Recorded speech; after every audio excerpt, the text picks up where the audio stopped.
We've been sitting on this house for almost a year. The homeowner's been waiting on permits for 8 or 9 months. The city's being absolutely ridiculous. I'm gonna take you through a tour of the place and you'll see what we got done in 9 months. How long have we waited on a permit for this? 8 months. We've been waiting 8 months for our permit on just our rough electrical here. Not even the permit, to get the inspection. Get the inspection, yeah. Well, the permit was the first couple months of struggling with, when they were updating the system. Yeah, and then all the information we put in got lost. In the switch. And then we finally got the permit approved, and then it took 8 months to get an inspection. Within 2 weeks, the work was done, documents were in, insurances, licenses, everything was there, and here we are 8 months later. In fact, I think Connor's first or second week, he filmed this place because we were gonna make a before and after video.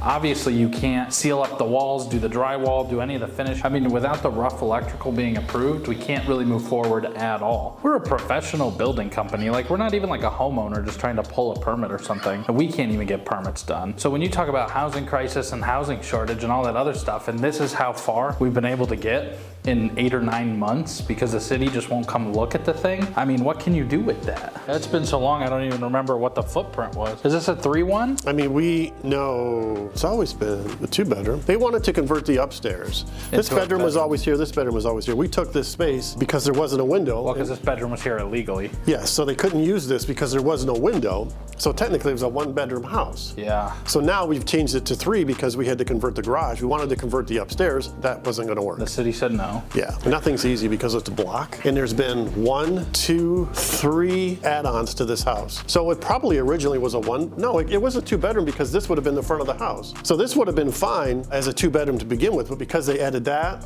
they added that, and then they added that. They lost all their exits. And it created more of a problem. Well, and just look at the elevation difference. You've got the entry here that's very low. Then you step up into the living room. Then you come over here and you step up from the living room into the hallway.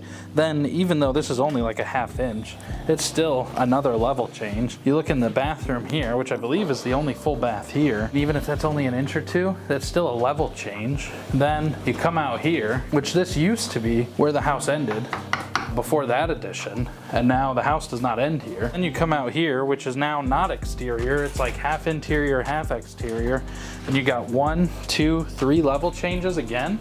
And then you come into this, which was a garage, which is now a bedroom, because the owner wanted us to stay a 3-bedroom house despite all the stuff going on here. And the upstairs, the city kiboshed that. So then we had to take the garage and frame that into a bedroom. Now, fortunately, it'll be a good walk-in closet, nice sized master, but it's like, no matter how nice you make this thing, I mean, there's just so much going on. And then what? You open your door from your master and you gotta like crawl out of the cave and like, it's bizarre. All this work was approved and permitted except for this bedroom, but we waiting 8 months for a rough electrical inspection. It's bad. Look at how they had to bring this wire in.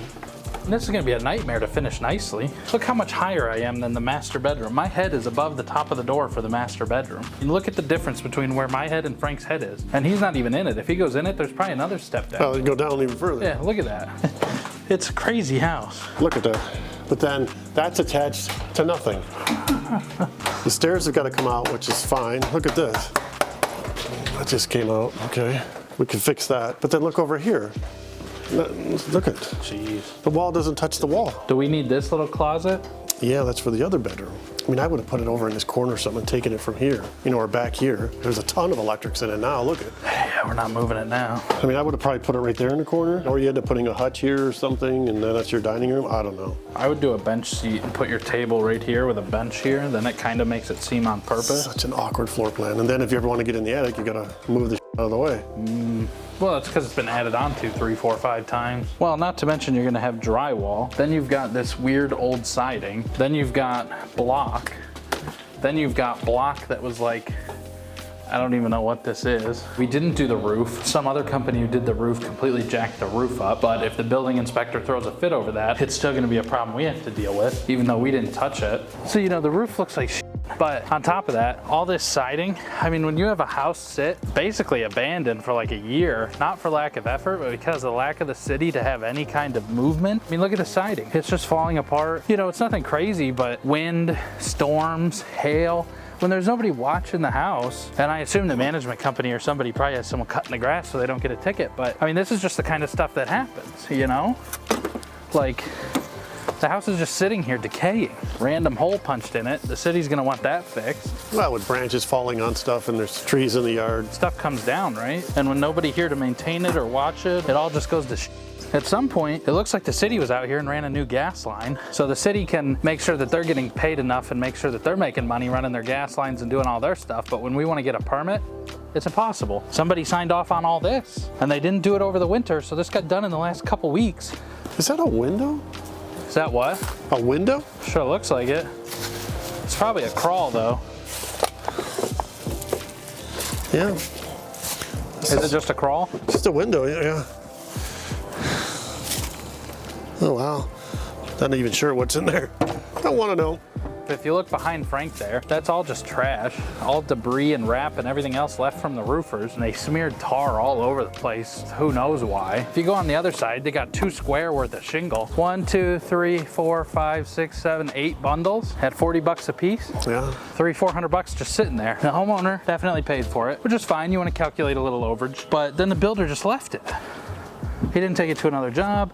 He didn't use it anywhere. He didn't throw it inside in the utility area in case there's a problem. You could patch it. I mean, he just left it on the driveway. Right. It's insane. See the Gatorade bottle on top of the chimney? The roofers were thirsty. You can't make this up. Sometimes people want to talk about pricing, but that's what you get. The guy left trash on the roof. He left trash behind the house. He left trash in front of the house, left excess material, left tar smeared all over the house. I gotta take a picture of that. I mean, that's what you get when you hire cheaper people. Now, if you're local and you can manage this stuff and you can be like, hey, come pick up your trash. Hey, you smeared tar all over this. Either clean it up or replace the flashing. Hey, your guys left trash on my roof. Get it off. Then if you get a cheaper deal, it's not so bad. But if you're not local and you can't do that, who's going to do it for you?